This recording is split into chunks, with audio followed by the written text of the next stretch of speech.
Hello! This evening I wanted to talk about implementing a no-code GUI engine in LabVIEW.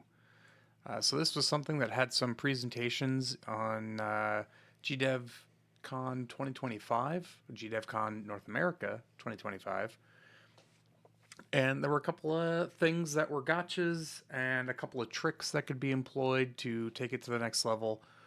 So I wanted to make this video to demonstrate how I've been doing it in my Volatus software framework.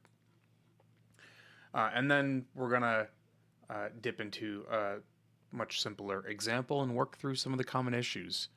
So in this video, I'm going to be introducing what it looks like in the Volatus software stack with the demo application that I've shown off in quite a few videos, now with new functionality. Of course, then there is an elephant-sized caveat to the no-code. We'll talk about what it takes for a VI to be able to work with this kind of mechanism, why I avoid type defs in using this technique, some issues with opening VIs, some more issues with opening VIs, what it actually takes to open them correctly, and once we get everything prepared for the basic setup, we're going to review everything as one complete implementation. Then we'll start looking how to get beyond that, how I configure elements, what I do to have abstraction and factory methods so I can create new element behaviors in the future, and how I can get them glued to the actual GUI controls and indicators. What I do in Volatus to abstract event handling. And then we'll take a quick look at some of the features that are available in LabVIEW that make it possible to make your own GUI editing tools. So I've got this app running. Up top, there's two apps running. They're both Volatus applications. So there's these two top-level VIs. They're running different top-level INI files that point at different parts of the same JSON config file. I won't go into too much detail on that. A little bit irrelevant, but the main notion is that we've got one application that is running simulated I/O with simulated CDAC chassis. This could also be equivalent to running on a PXI or a CRIO and acting as a server producing some data. Then we've got another application. This would represent a console GUI application. So you can do stuff like check the version of the deployed configs everywhere, get some debugging information about all the modules that are running in the applications, as well as, if you wanted to, since this is running as the GUI application, I could pop into the event viewer module. Or, since it's running and doesn't have its menu, if I control double click, I can get to its block diagram in the development environment and do my debugging. So plenty of neat tricks in there. But the main one we're interested in is this one that's currently this dim blue. I can run that, and here is a test GUI. This is what I've just been using as my sandbox to test out all of the features as I'm developing them. And we can see it's got a lot of functionality in it. I can interact with systems. I can load sequence files to the system and run them and get state feedback on them. And you can see everything does stuff. Interlocks work where some behavior running somewhere is taking over control of these valves 4 and 8 based on the state of 9 and 10. I've also got this blue lines, red lines indicator thing where I can interact with it. So there's a lot of functionality here, but the surprising thing, if we look at the implementation of that VI, there is zero functionality on this block diagram. In fact, I can put code on here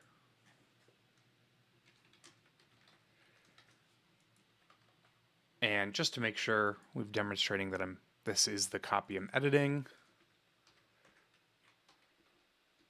we'll just put an extra little message in here. Wait. So we'll get kind of hard to see blue hello, but I can rerun this again. There's my new hello text. Did not get a dialogue. The other neat thing is, well, maybe this isn't that neat because I am running this in a development environment, but closing a GUI, editing it, and then reopening it in an executable also works. So that's what this video is going to cover, is what are the things needed to get LabVIEW to make this functionality work. So I'm going to go ahead and close down these two applications because we're going to start diving into this simpler project for a bit. So, of course, there is the no-code caveat. This is an elephant-sized caveat in the room with us now. It's kind of just like cloud servers and serverless deployments. It's not that there is no computer, there is no server. They're just not your computer and your server. So the whole idea of the no-code GUI is that your end users can create GUIs. So if we go back to this example, is this could be created and the end users never have to write any code to make it work. The code has already been written and is getting leveraged as part of an executable development environment, whatever. But the end users creating these GUIs, which might be like piping layouts, you could have a whole bunch of valves and indicators showing pressures, temperatures, accumulators, pressure vessels, whatever the case might be. And they never have to write any LabVIEW code. They will have to do a little bit of configuration, and we'll be talking about that later. And there's even ways to make that more streamlined and efficient. So there is a lot of code to getting a no-code GUI engine working, especially if you want it to be extensible and be able to add new capabilities to it in the future without having to change any of the existing implementation. And so that's what we'll start talking about when we get to the abstraction stuff later on. So what does it take to make a VI compatible with this system? So here, this will be the small example we're going to use for a bit. If we look at the block diagram, it's got no code in it. This also isn't actually going to put any data into this chart. I'm not implementing any of that behavior for the simple example. We'll be using this simple example for the first couple of topics, and then be going back to how I do things in Volatus, just because of the amount of code that has to get set up to make that work. But primarily, there's two things you need to set. One of them is on the General tab of the VI Properties. I'm getting to this by hitting Control-I. You can also go to File, VI Properties. But on the General tab, you want to make sure Separate Compiled Code from Source File is unchecked. I believe this became default in the 2020 version of LabVIEW, but at some point this became the default. Actually, it might have been earlier than that. But when it is a source-only file, which is the colloquial term for when this checkbox is checked, that means that the compile output isn't put back into the source VI. That's great for version control systems, Git, and not tracking extraneous changes to source code files just because some dependency had to get rebuilt. But when things are source only, that is incompatible with the runtime engine. There are some tricks that might get pulled to make that work. Test stand can use separate compiled code in the compiled object cache. I'm not sure what all is involved in getting that working. And certainly that would be difficult on a system that hasn't had these VIs ever open in a development environment. So that's a bit more of a moot point anyway. But that's option number one. Make sure you come into the general properties and turn off that checkbox. This does mean that it'll only run on one platform.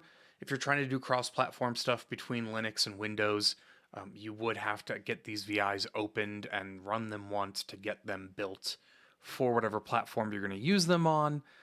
All these techniques should work on Linux desktop just as well as it does on Windows.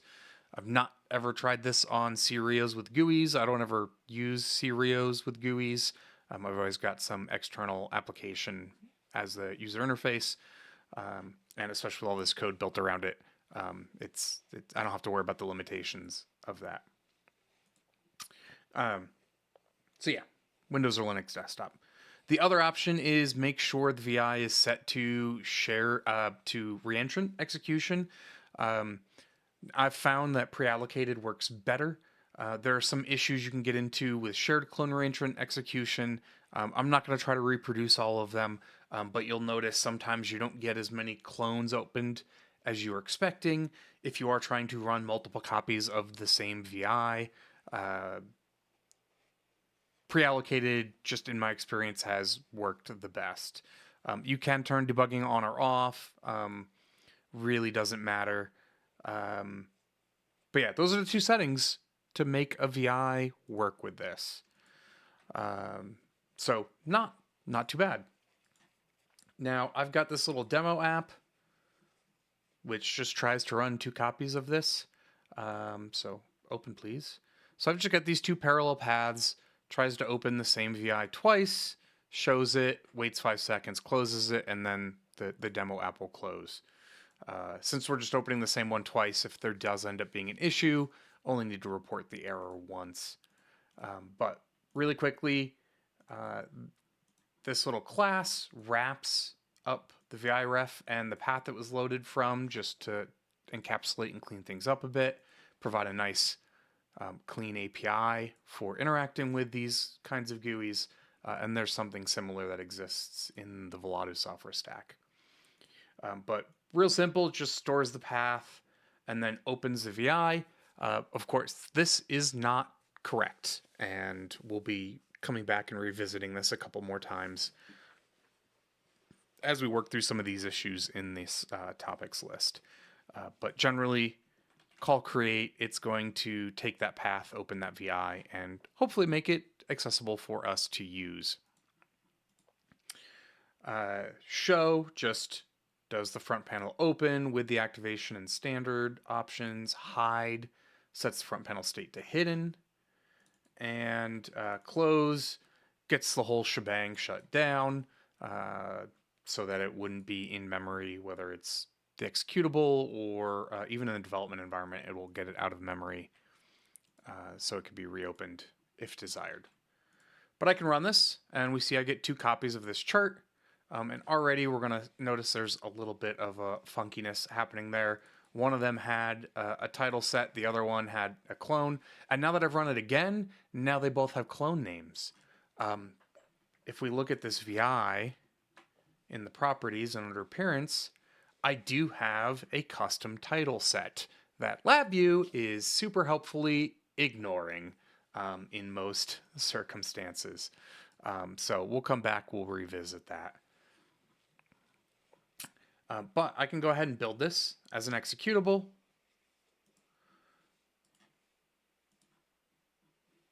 And just to make sure I've got this up to date. So this demo does look at the application directory and then goes into a GUI subfolder and looks for the chart VI. So I'm going to make sure the one from the project source is sitting next to this executable. And we're going to run this, and wow, it got some search dialogues that it was looking for some missing dependencies, and I'm getting error 1003 because the VI is not executable. This is because this VI has, if I bring up context help, has a type def. So this chart is tied to this type def. This would generally be the way you'd ideally want to do things. If I wanted to, change this anywhere it's in use for whatever reason, let's say I wanted them to all get a transparent background, make them look a little cleaner and more modern. I could set it to strict, get that applied everywhere, and then leave it at strict or set it at type def, whatever the case might be. to get that updated. This is really nice if you realize you need to make a change to your front panel elements. Of course, typedefs are the way to get that propagated to everywhere they're in use, as long as it's open in the same project and open in memory. But that does mean that we need to make sure that typedef gets built into the executable. Otherwise, when this VI tries to get loaded dynamically at runtime, it's not going to be able to find it. And we're going to look at another way that LabVIEW lies. This always included is more like guidelines. So I've got that chart control from the controls library set to always included. And LabVIEW is just ignoring us on that. I have learned that always included basically doesn't work in so many circumstances. It works for some simple cases. It works for ensuring direct children classes of some class hierarchies are available. But when you get some basic elements inside of libraries, they just don't work. So I have found it much better to do dependency management and making sure things get built into executables differently. And the way I do that is with cube drop or dependency VIs. So we're just going to make a little VI here, put this chart on the front panel. And we're not going to have to do anything with the code. Let's give this a little bit of an icon.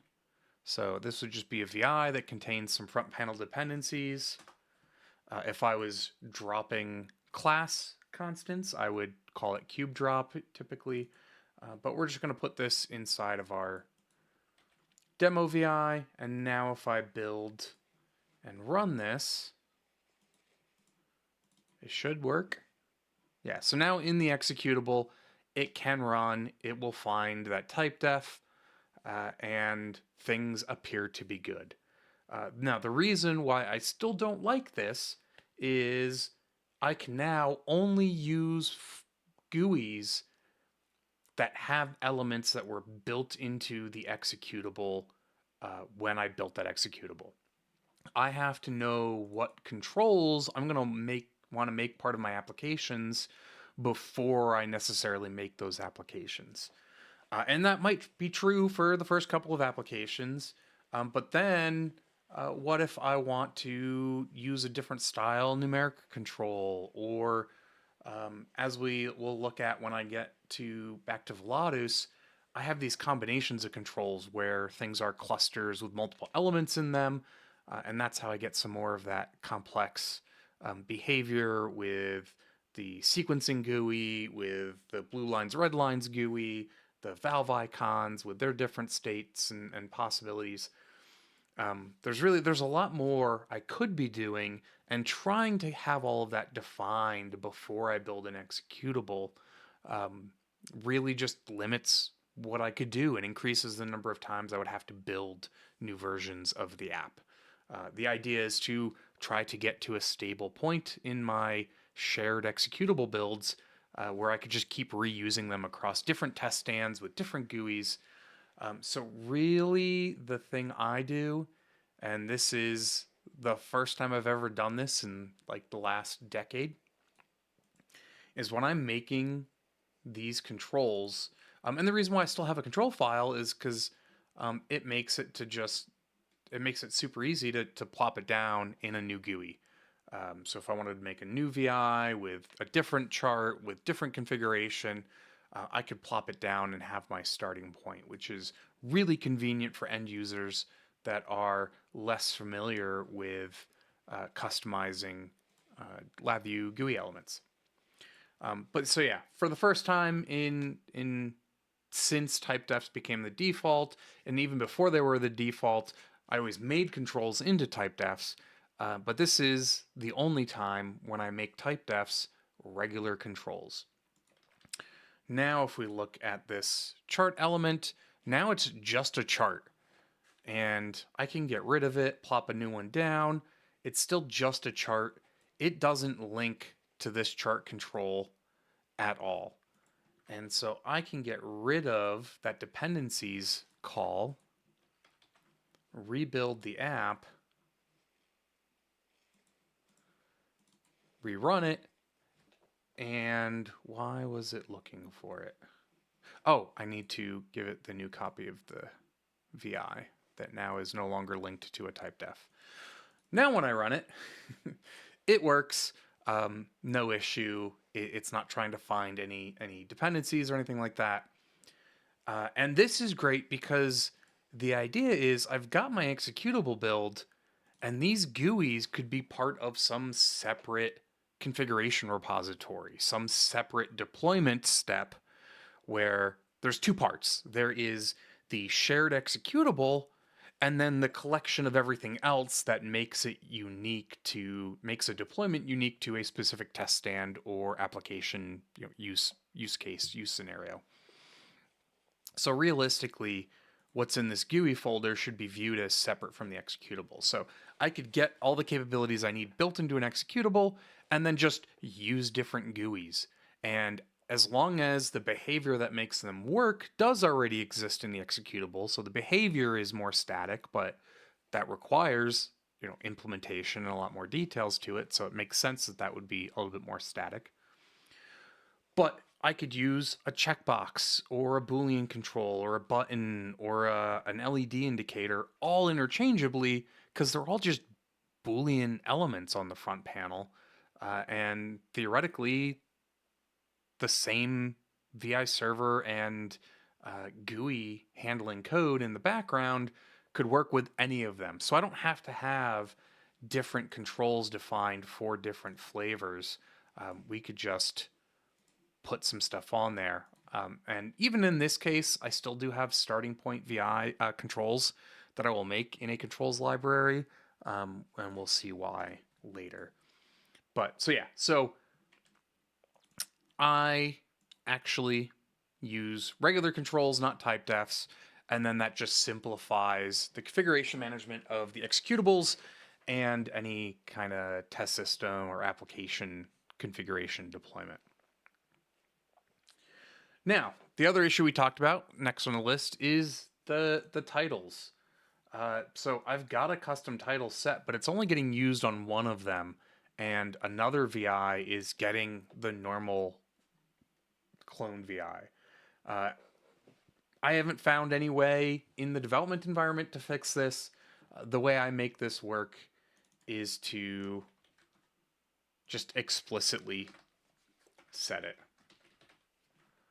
So we're going to start working on passing this in.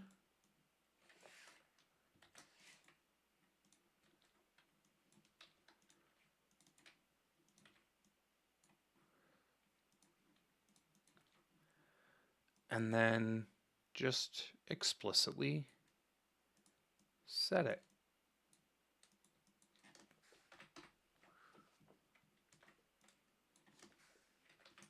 Forgot to hit shift on the quick drop control I. And so we're going to go to the front panel window, title.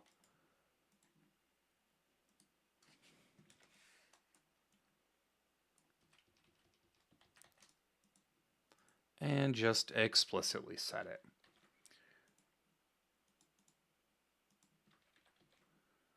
Of course, now that has broken the demo VI because I need to create these constants.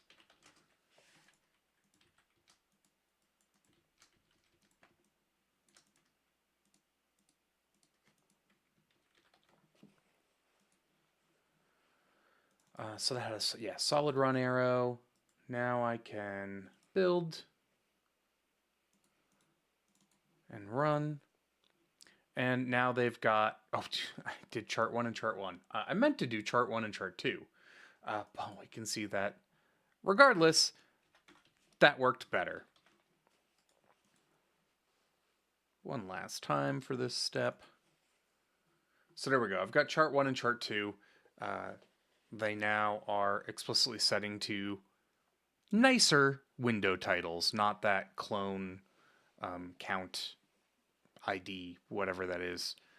That is completely unhelpful for most end users using an application.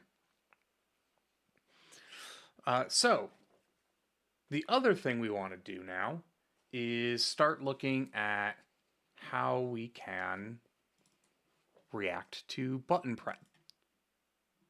control events.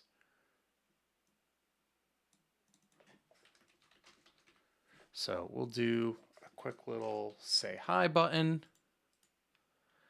And even without any code in this block diagram, I want to be able to interact with that. So we will put in a little bit of functionality here quick. We're going to turn out this VI reference that this GUI class is managing. I wouldn't normally do this, but we're going to work through to get to an issue that I want to talk about and then undo all of this.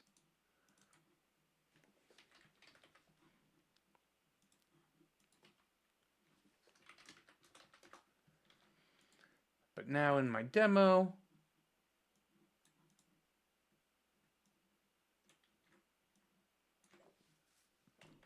we'll only set this up for, well, actually, might as well just get rid of the second GUI. We won't be needing it anymore,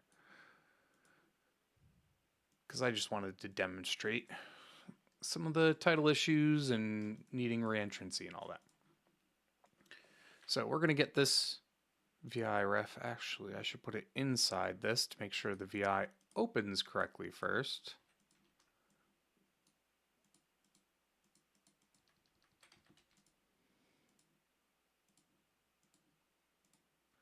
And we're going to move to an event loop in here. So from the VI ref,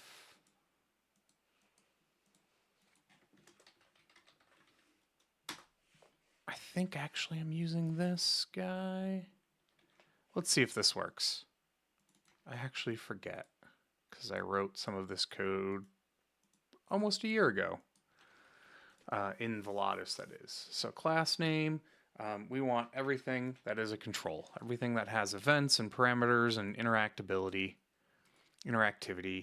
on the front panel. Now I do believe this should work in the runtime engine. The nice thing is using this traverse for GObjects, this will also find things inside of tabs and other structures that could be on the front panel.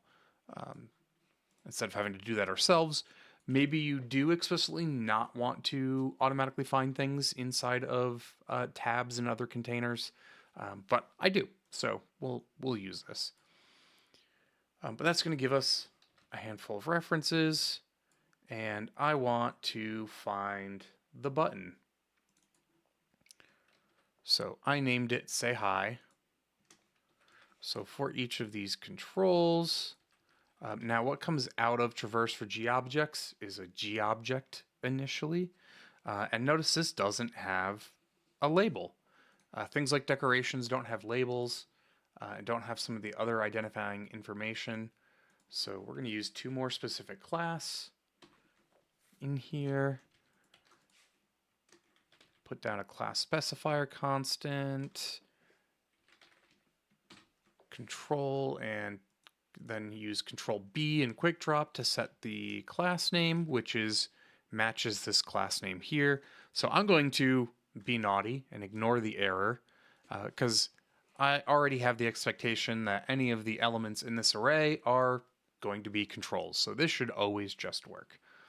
And now I've got my label and text, and I can see if this is my Say Hi button.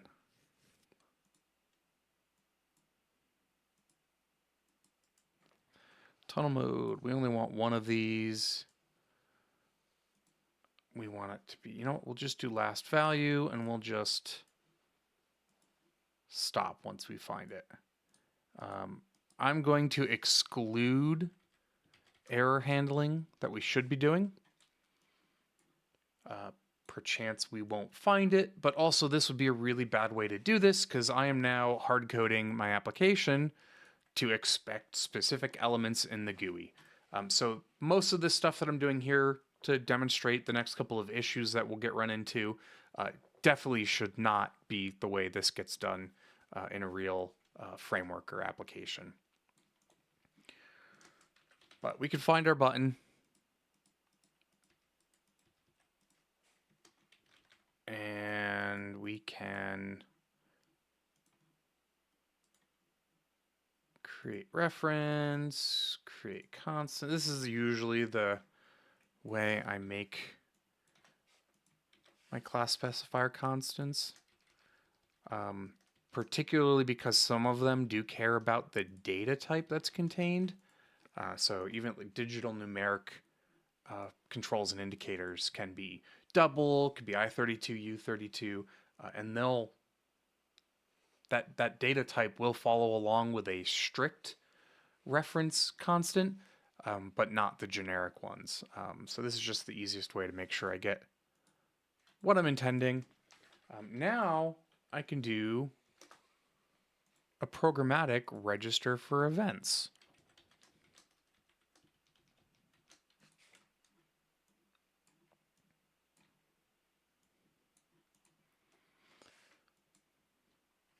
No, you know what? We'll leave that there.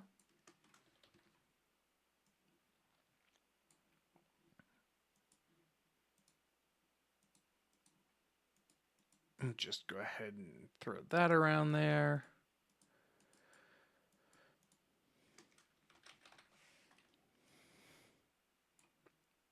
Get our dynamic event terminals for the event structure. And now I can add an event case pointing at that button.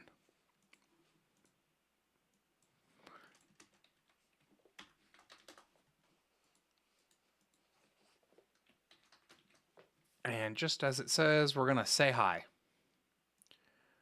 And then if this VI is closed, we'll stop. Oop.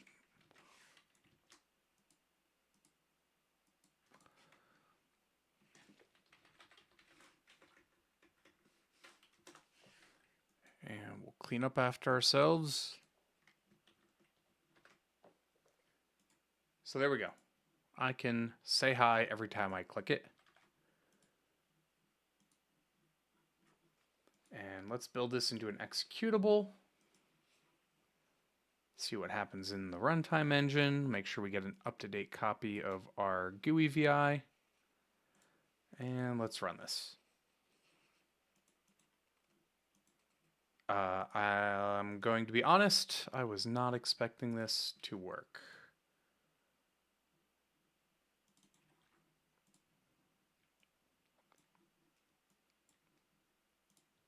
But I think I know why.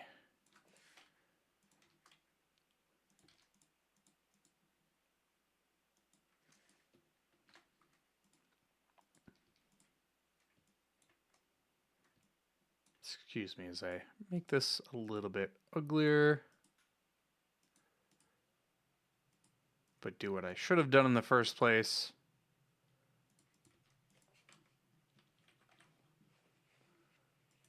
All right, maybe this will show what I was expecting to happen. There we go. Okay, so this did not work. And if I stop the executable, now we get this error. So register for events requires the VI front panel to be open. So the trick for this one, now in this demo, I did explicitly make it so that the show, which calls front panel open to get the VI activated and in a standard layout state, I did have to explicitly force that to happen after all of the event stuff so that it would generate that error. So you might think, well, what if I just show it before I finish trying to register for events? And you could do that, but that would generally be a bad user experience. As we get into more abstracted behavior, more complex controls, more controls, This process of registering events can take longer and longer for larger GUIs. And generally, you don't want the front panel visible during that time, just so users don't try to start interacting with things before the code in the background is ready to start handling that. And depending on what order things happen in, it might have already registered for the events, but you haven't gotten to the part of the code that's servicing those events, and now a handful of them have queued up. And now somebody might have caused a test system to blow up because they clicked valve 5 times instead of the VI just being hidden. So we do want to show after we know that it is ready to be interacted with. After we've done all of our initialization and configuration, that's when we want to show the front panel. So I wouldn't want to just move this show up front. But what we should do is move that VI open into our OpenVI ref. And then what we can do is not activate it and set it to hidden. So it doesn't need to be visible, but the front panel does need to be open, which means the front panel is in memory. LabVIEW doesn't, right off the bat, put front panels for VI in memory. Most of the VIs that you're using in an application, especially a larger one, only care about the functionality on the block diagram. They only care about the compiled code. They're not going to care about the GUI, 99.9% of the time, presumably. So it'd be a waste of memory, and things would just run slower if everything was open as a visible VI with all of its front panel elements getting updated with data. But we can, for the things we do want to eventually show and have event-driven behavior on, we open the front panel so it's in memory. It can be in a hidden state. This makes sure that all the front panel controls are available for binding to events programmatically. So with just that change, I'm going to build another version. And now this works again. And I can close everything, no more errors.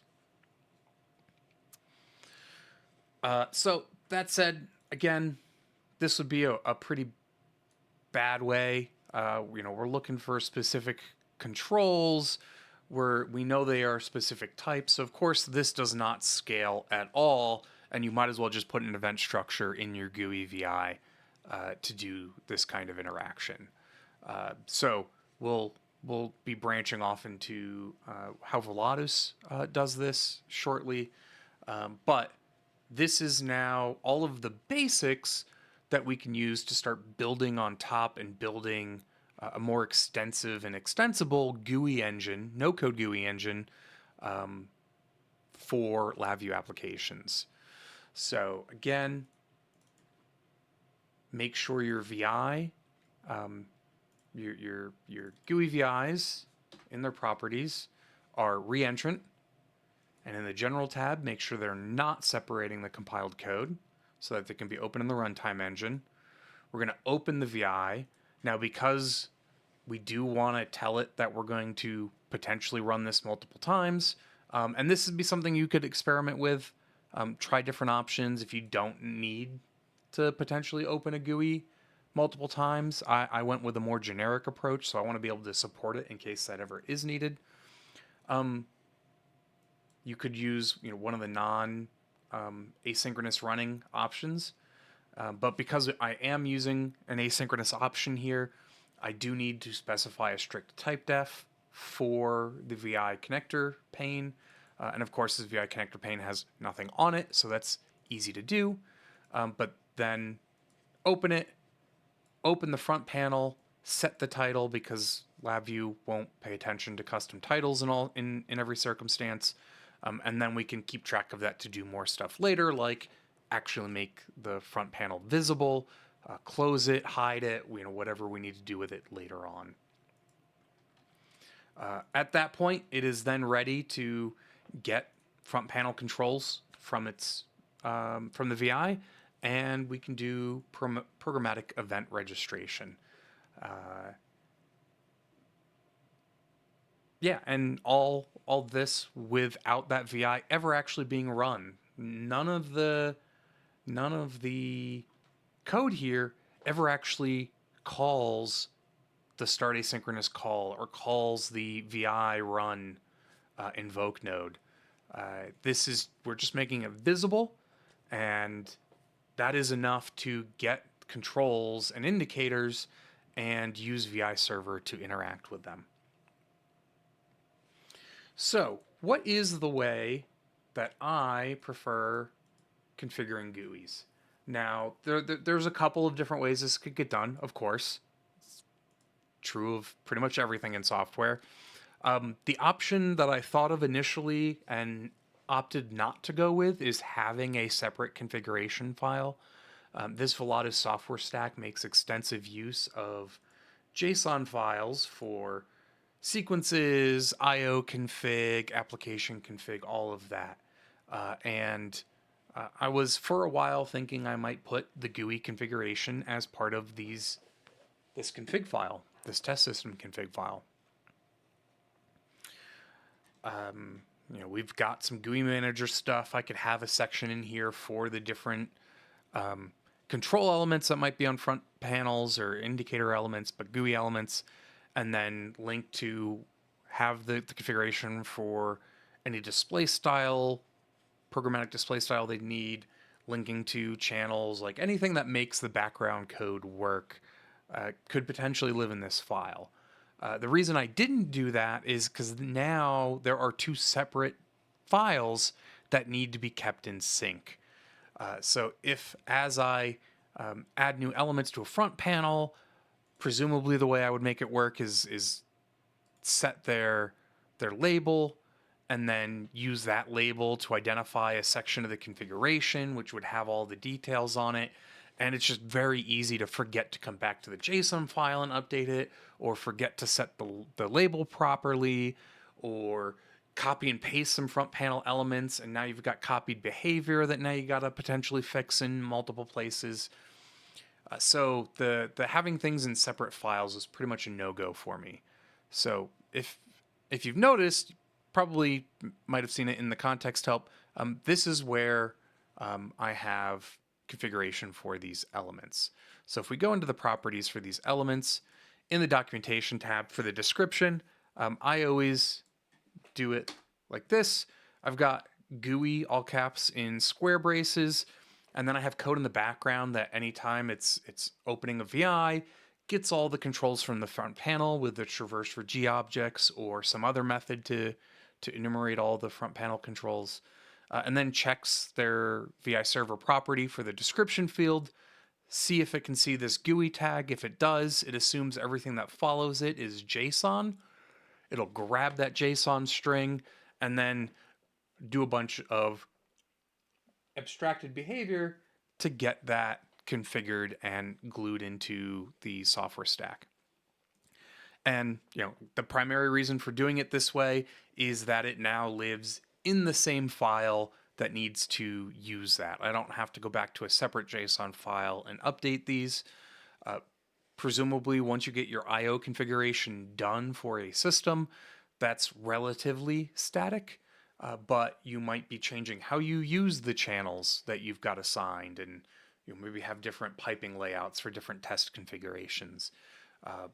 But you might have one person doing the IO configuration, another person doing the GUIs, and as long as they link to the appropriate names for the channels, everything is honky-dory.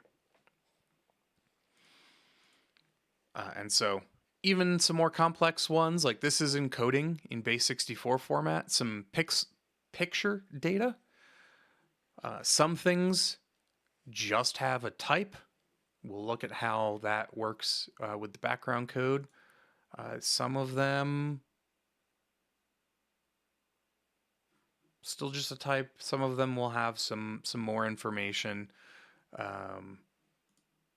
Charts have the full list of channels that they are meant to have embedded. So there's a whole bunch of stuff that could be in these. or very little, depending on how the code works in the background.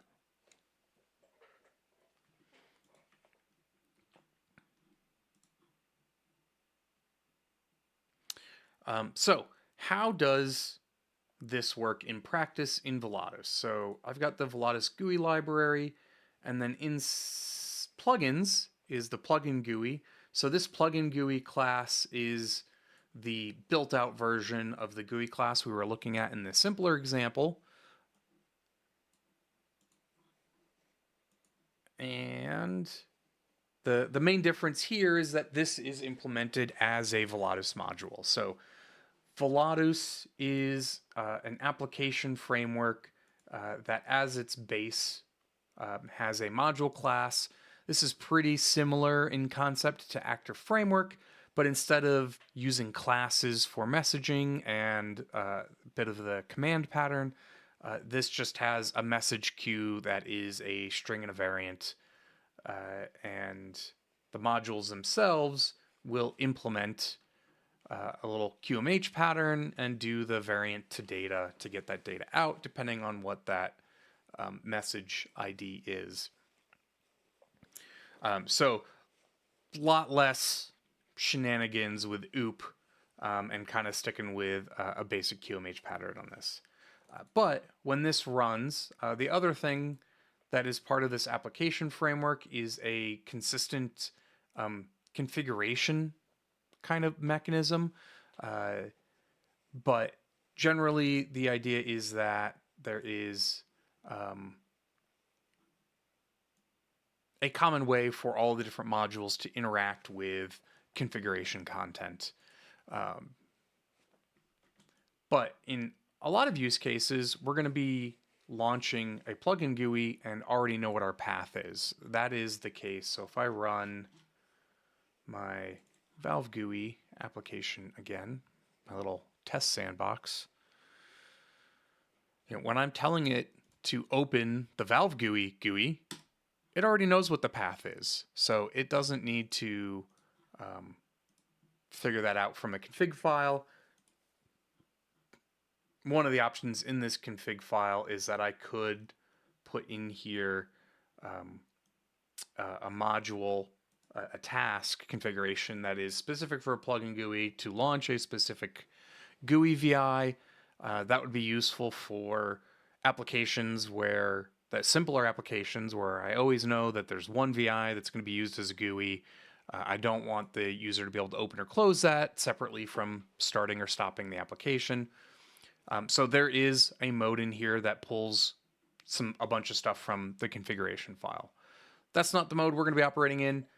We're just looking at what is the file name path, so much simpler in that case.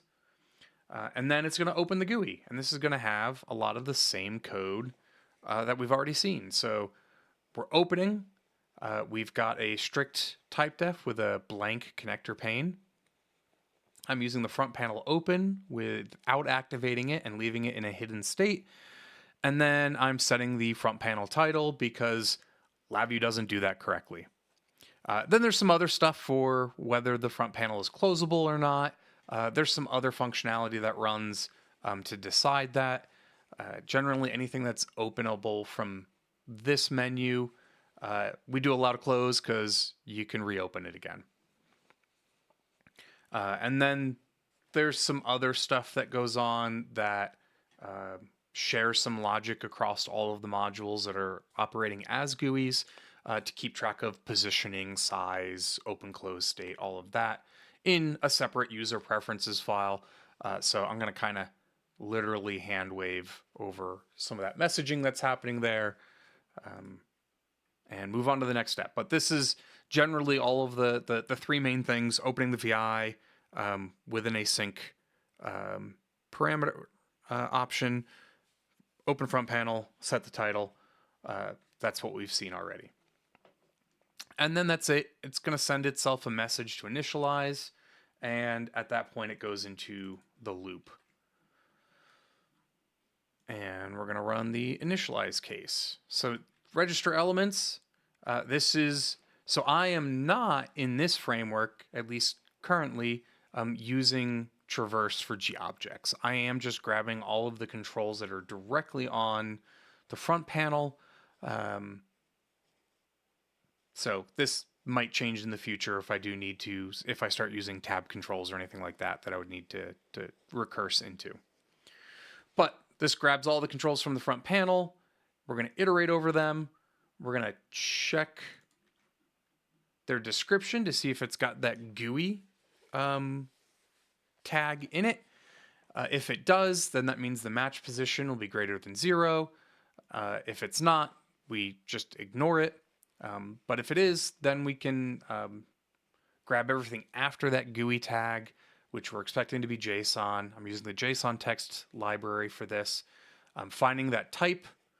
So if we look at the GUI VI again, every single one of these has a type string.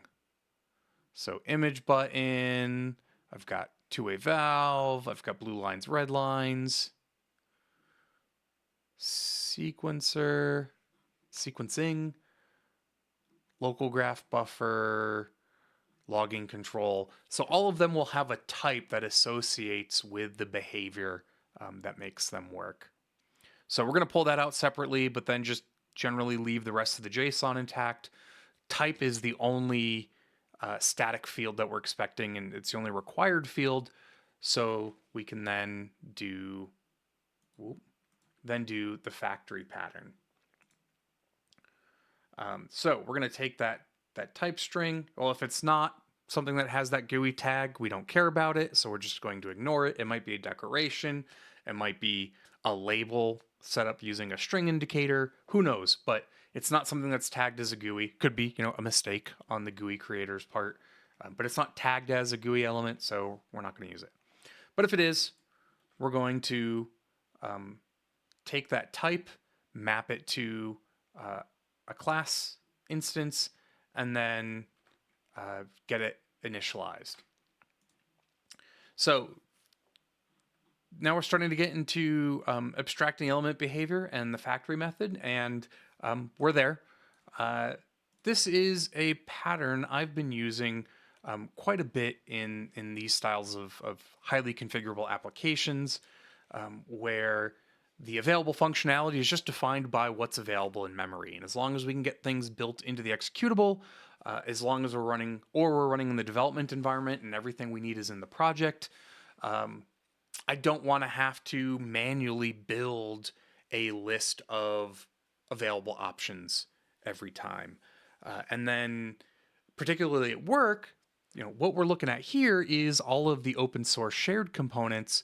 Of course, at work, there's a bunch of internal private components and capabilities and modules. And so having a way that makes it easier to combine both, which, as we looked at with the type defs, I don't use the always include in the build spec. That would require a lot more manual maintenance as things are added, especially if I add things to the public shared repository. Now I have to go through every build spec and make sure those things are added in that are needed as part of those builds. Adding things to the internal private repositories that I'm combining into a single build. Got to make sure they're in the build. So instead I use cube drop VIs and dependency VIs.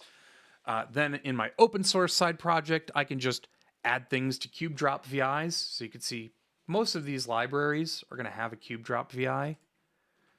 And it's just the class cubes drop down. And then any application that's going to be using GUI functionality just has to drop this VI down as part of its top level VI that's specified as for the executable build or real-time exe or whatever it is build. And then LabVIEW properly makes sure those things get included. And that'll hold true for anything that is part of an inheritance hierarchy. So all the modules are dropped in this way. As we get into these abstracted element behaviors, all of the element behaviors are done this way. The deterministic digital control capabilities that are implemented abstractly use this mechanism. So this is a mechanism that's gotten a lot of mileage for me, I do need to remember to add things to the various cube drops. Once those cube drops are used, though, they automatically get included in any future builds. So it's a lot less effort, lot less things to remember to do anytime new capability is added, and just actually works, unlike the always include sometimes decides not to. So how do I get access to all of the things in memory? Well, I have this pattern in a lot of places for all of the different class hierarchies or interface hierarchies, whatever the case might be. This pattern exists a fair bit. And generally the first step in this is there is a property node for the application class where you can get all of the libraries in the application instance. Now that includes LV libs, LV classes. LV classes are just specialized LV libs. So we do want to filter down to just the classes first. Then we want to check which of those classes are the specific hierarchy we care about. Now this actually has a little bit of a bug in it. Let me fix this right now.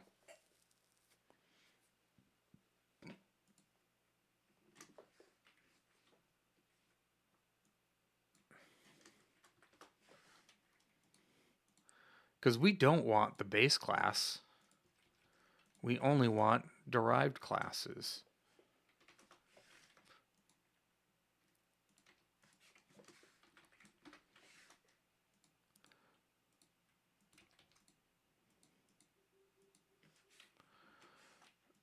So this is more correct because this is all classes available in memory. That'll include the base class, which isn't something we want to ever be directly using. So now if it can't be cast to that base class, or if it can be, but it is that base class, we're not going to include it in the list of these classes we care about.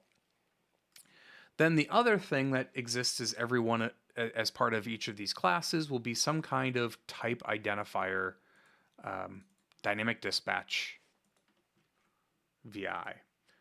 Now, in some of these cases, I've got them wrapped in a public static dispatch VI, but there is a must override element type VI. So anytime I make a new GUI element child, they'll be forced to implement their own copy of this VI and provide a string. And so this will be that type string that exists in the description of the different front panel control elements. So this means that for any of these that are available in memory, I can iterate over all of them, figure out what their type identifier string is, build a map that I can map that identifier string to that specific instance, that child instance of that type of a GUI element class, and then use that elsewhere.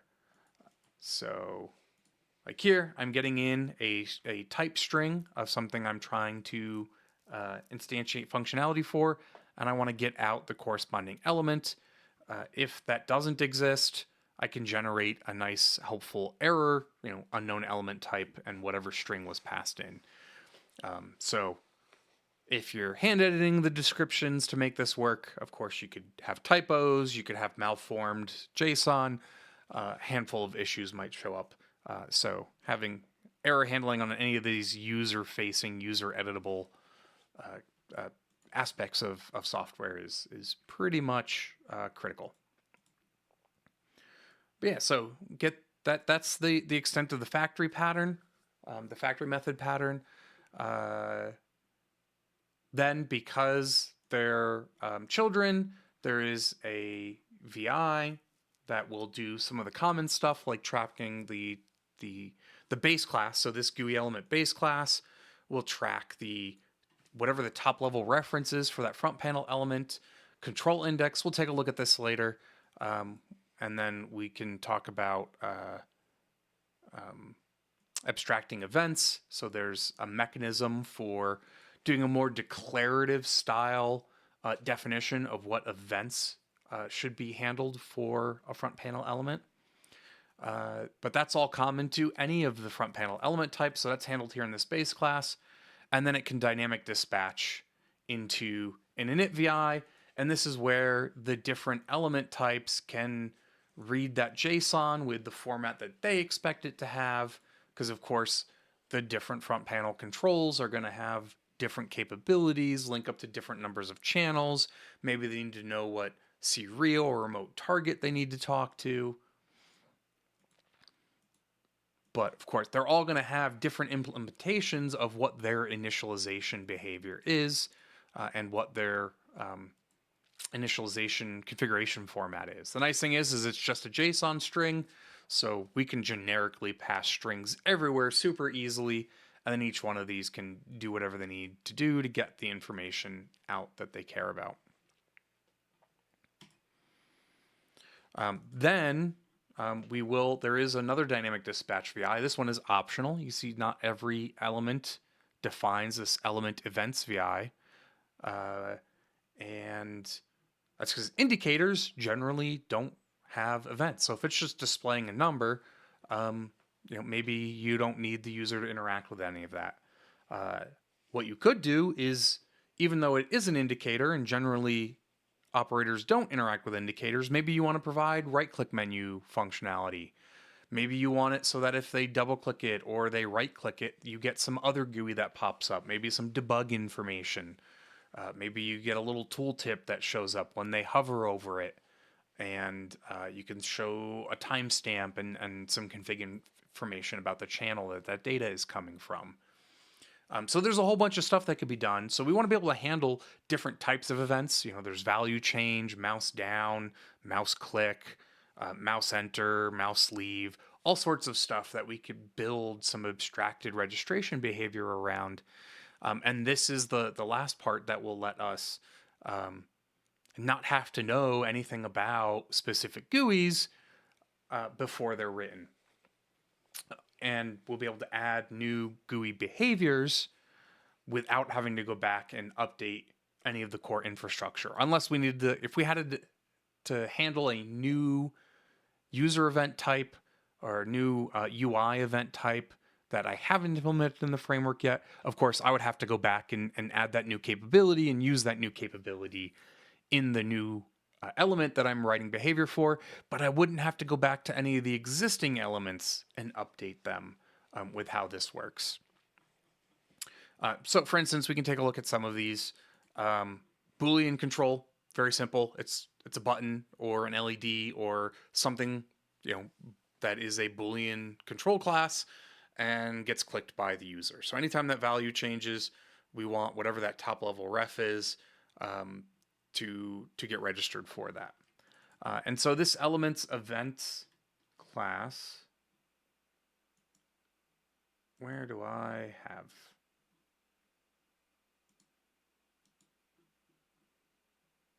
Events. Nope.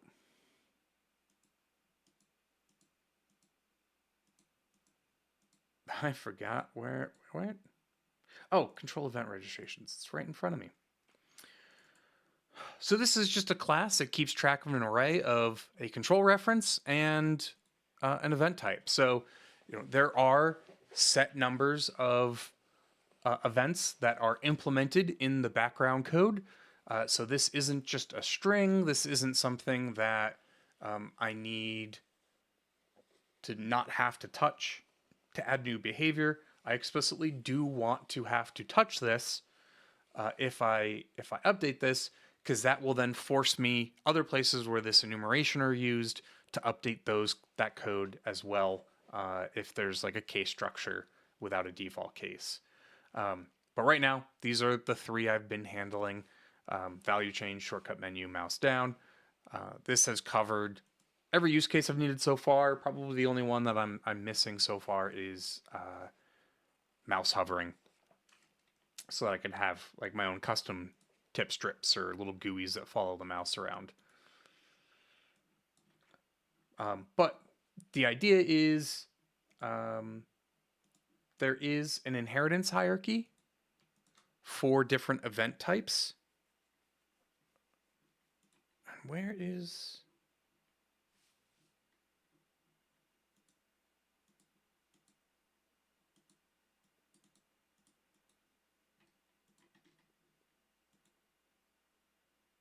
where's the base class for these? There's a lot of classes in this application. This might take a little bit to open. Oh boy, we're already in an hour.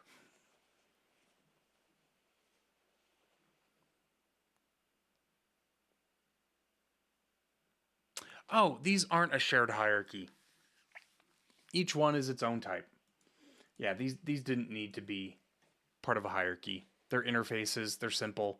But for value change, something that wants to have behavior based on the front panel value changing can inherit from this class. So for instance, if we look at one of these, there's that Boolean control. It inherits from the onValueChange handler interface class, and then that means it's going to be forced to override this handle value change VI,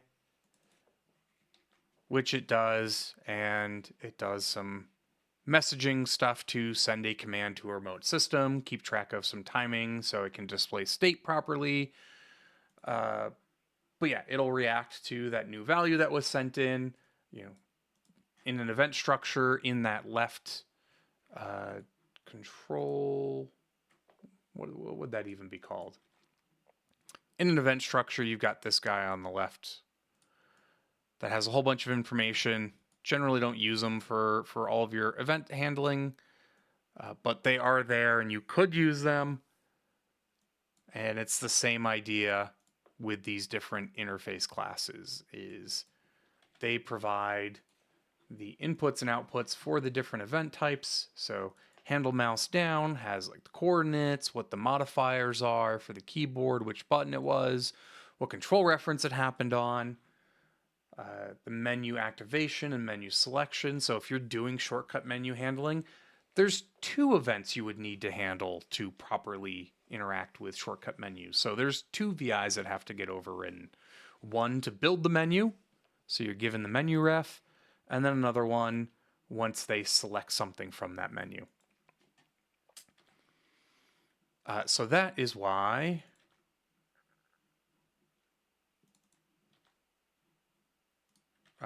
no, I gotta go back a step. Where was I? I lost my spot.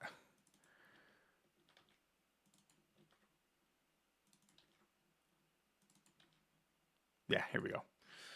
So in Boolean control, the add value change expects the class to be implementing the onValueChange handler interface. So that's actually not even used, but it does make sure that something that is asking, hey, try and call me when we do a value change event, or call me whenever there is a mouse down event. And if we look in here, so add mouse down, this has that mouse down class instead of the value change class. Again, not used, but that helps make sure that the right behavior will be available. And when we get to the abstracted event loop, we're going to need to do a typecast to one of these different handler interfaces to be able to call the appropriate VI. So we want the expectation that that typecast is going to succeed. But the different classes can register for a single event, multiple events, no events. The nice thing is even inside of clusters, so a lot of the more complex elements, if I close this, these complex elements with multiple things in them are clusters with more stuff in them. So maybe you want to set up different value change handlers for the individual buttons. Maybe you want, there's only one button inside of the entire cluster that you really care about, and you don't want to have to worry about potential interactions from other components if you forget to set the front panel element up correctly. So you can abstract nested elements outside of inside of a cluster, and register specifically for those. So for instance, the cluster for image button has two elements inside of the cluster, a picture and a button, and that button is transparent to show up in front of the picture so it can do the stuff it needs to do. Where's one of the ones? Is it the valves have mouse down? No, those have value change. Am I not actually using mouse? Mouse down. Because the numeric controls,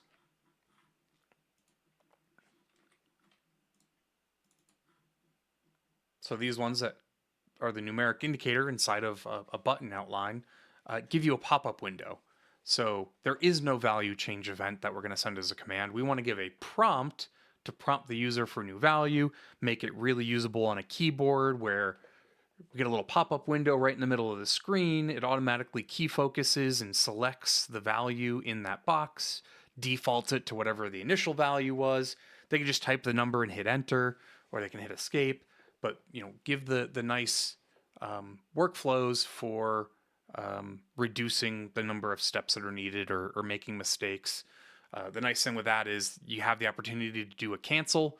So if you click the wrong thing or you forgot what you were doing, you don't have to worry about trying to cancel out something that might inadvertently send a command. You always have to do the accept and say, yes, I want this to change. Whenever you're typing in a number, of course, you could fat finger a set point or something. So give that chance to sit there in that prompt window. Maybe another operator sitting next to you can go, yep, that's the right number. I'm verifying that is correct. And then you can hit the accept. So those ones, we do use the mouse down instead of value change.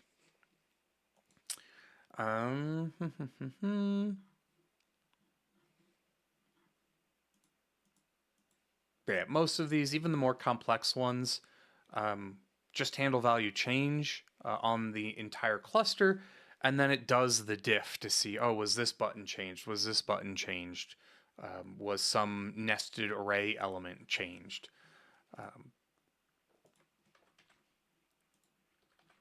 And then the other spot I got to, well, of course, we need to keep track of that, so build up some maps that keep track of those elements that were registered, and then register the events. Now this is for each of those elements that were registered. We're going to pull out the events that they stored, and then we can store them based on what type they are. So we're going to build up, remember this is the enumeration of the types of events that are supported.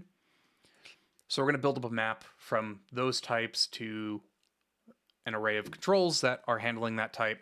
We can then pull them all out at the end and do our programmatic event registration, along with some common events like, does the panel resize? Does the panel close? That's for some more of the background GUI stuff that saves the location and open or close state of VIs automatically. But now we've got that event registration that we can keep track of. And this works even if nothing, so none of the events we looked at for those elements that are implemented so far, none of them implement or register for shortcut menu events. Only one of them registers for mouse down. A whole bunch of them, almost all of them, register for value change. So even if these are empty arrays, the register events works fine. It doesn't care. These would never actually fire. And so this is the main difference between the simple demo and why I was saying this would never work. So we have eliminated the need to know about specific types of controls with specific labels, with specific classes, with specific event types, with individual event types. This pattern lets us group based on event type, group together those controls that we need to register the events for, and then collect them all at once from the map, and then use them with the register events. Then anytime there's a timeout, it'll check the event. So this is back in the the plugin GUI modules code. So we've got our QMH.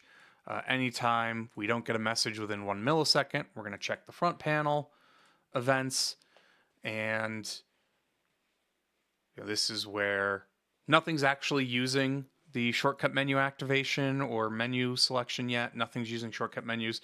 So I actually don't have that in this event case. I could add that and get these added in, but don't yet.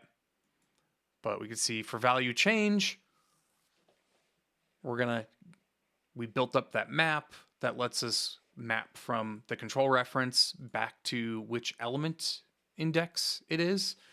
And then because of all of the type checks and the type safety that was associated with registering for different event types and needing to inherit from specific interface classes, we can be sure that this typecast should work unless there's some other egregious error in the code. But then we can call that overridden handle value change, get the converted back into the array. So if it needs to track any state data in its class private data, things like that, we can do that. And so that's value change. Mouse down does the same thing. It's just with the mouse down interface and the mouse down override VI. And this just keeps running until this closes. So this is extendable to new event types without having to update any of the existing GUI element implementations. It's dynamically bound at runtime when we open a VI. That description information is used with the factory method pattern to get it glued to the element behavior that's implemented in the framework. So we're already at 1 hour and 17 minutes. Oh boy. One last thing I will talk about is editors. So this is already about as easy as it can be. I've got a library set up somewhere. Let me get all these clues down.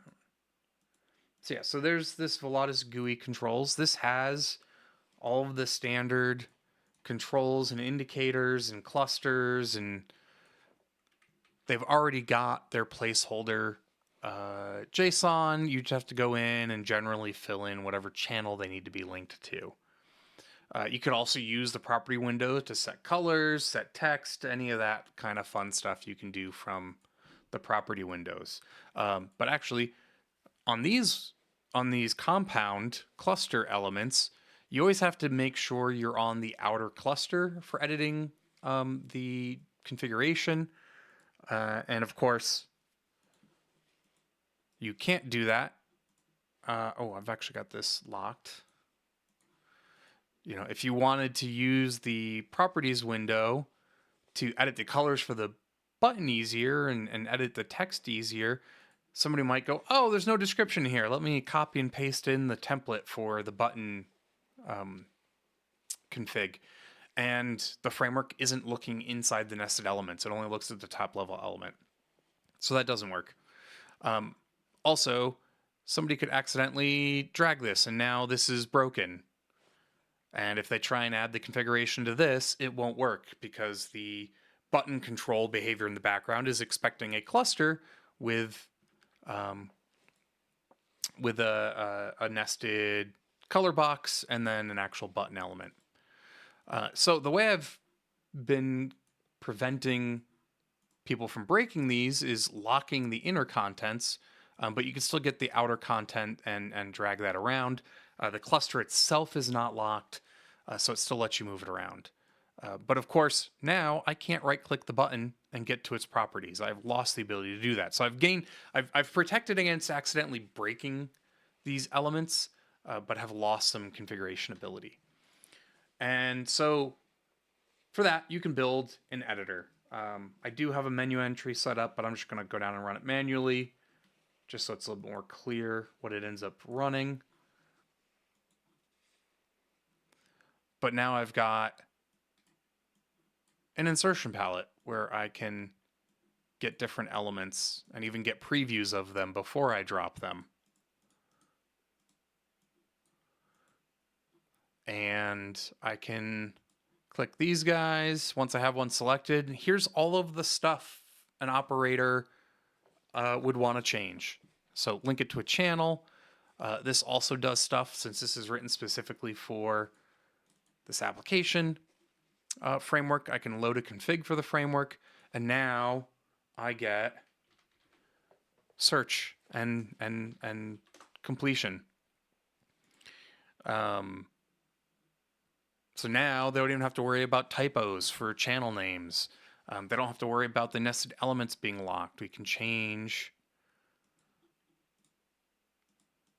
the colors in this GUI editor to whatever colors we want them to be.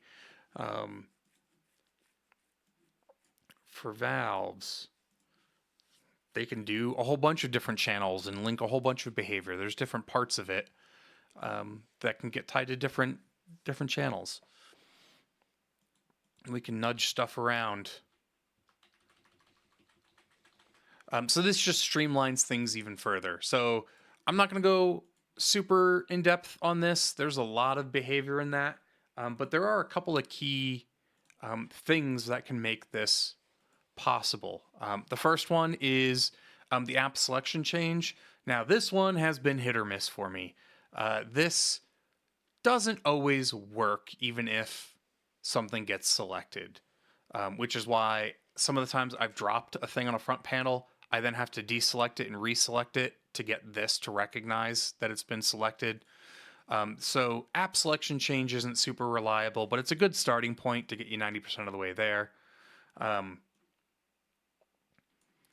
I am doing stuff like, actually, I'm not even doing that anymore. I am doing this. This is in here, but I've got a whole nother abstraction mechanism set up that will look at that type string that's in the elements control and then turn that into, there's another map lookup to change that into the control type. And the control type is the behavior type. The element type is the actual UI control. So there's a couple of steps in here. But there's a set of abstractions set up for like how do I link to what custom panel should show up. The other thing is drag and drop. How did I make this in this list box into an insertion palette? So I'm not going to go into how I'm determining what the list of available controls are, but the main thing is drag starting. So elements is this list box, or actually, sorry, it's a tree view. So from the data that we get, when you start a drag from this, you're going to get a handful of data values that you could read from the drag data. LV tree tag is the identifier for which item is being grabbed. So there is an option to only drag nested items, but that only gets set if you set the child only Boolean flag when you're building the tree, which is a whole nother thing. So instead, you try and drag anything, but then I check if it has children or not. If it does have children, that's not something that you can drag and drop. So that'll cancel that. And then part of that tag is that identifier of that control type. And there is an invoke node for user interaction way down here. In user interaction, place object on cursor. So this is what I'm using. There's a couple. You can put palette objects, project item. There's a handful of things in here that are actually pretty handy. But the UI place object on cursor, if I know what the control file path is for double control or vertical slider control or the image button, which are going to end up being, these files, if I know what the path is for something I want a user to be able to drop, I can put that path into this place object on cursor, and then it behaves just like an insertion palette, or just like I'm dropping something from a palette. Had a bit of a brain fart there. So, see all of these different control types. Whoop! Oh, this VI is not actually running. So any of these control types. That's what I get for having it open early. And the indicator types, they just can get dropped down. And it's just as simple as using the path for the control file. And that's also how I get the little preview. There is an invoke node for getting a controls picture. Update preview has this. So from the control reference, you can just call the invoke node for get image. And then I've got a sub VI that does any resizing it needs to get it to fit properly if it's too big. You know, some of these bigger ones might need to get scaled down. It's like the chart obviously wouldn't fit at a 1-to-1 zoom. But it will, so it does some stuff to clean that up. But yeah, you can get the image from a control reference. And is there anything else I wanted to talk about this? There's a whole bunch of more behavior for abstracting the different editor panels and getting them mapped. But this should at least give you an idea of a handful of useful property nodes and invoke nodes to start tinkering on trying to make your own GUI editor tooling, which works really great for no-code GUIs. So yeah, it is now an hour and 27 minutes in. If you made it this far, wow, thank you. By all means, ask a whole bunch of questions in the comments.